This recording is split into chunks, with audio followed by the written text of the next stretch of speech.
to come live in America. Everybody. 900 million people. What if we invited all the Europeans to come live in America? 400 million people. That would be 1.3 billion people in America. Okay? But don't stop there. Ask them to live as much as possible on the coast. Okay? That's the United States as China. We're exactly the same geographic size, 9.5 million square miles. China is like the football stadium just after the game.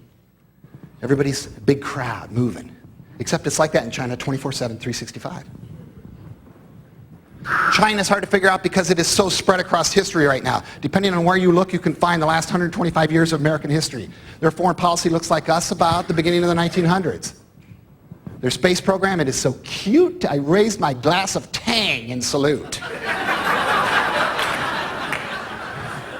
They got a boom going on that's profound, like our 1920s. They're going to win the most gold medals in Beijing. 2008, watch the U.S. Senate launch an immediate investigation. They got a sexual revolution going on, mostly online. They got a hell of a movie industry. They're post-industrial. They still like to break heads. Women are joining the labor force like crazy. Depending on where you look, you can find the last 125 years of American history. The best capture of Chinese capitalism today, mass media, it's called Deadwood. That's how rapacious it is. So China, in terms of revolution, simultaneously going on right now, profound. All sorts of things changing.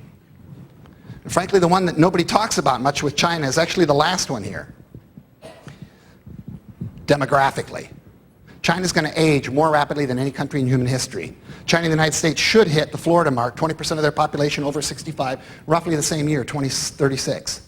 Except we will have taken over 6 decades to make that journey. China hasn't even begun the journey. Okay?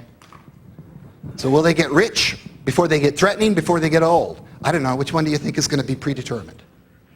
So think about China as a series of balancing acts. Okay?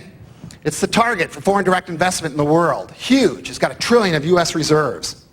It has one of the most opaque decision-making systems in the world.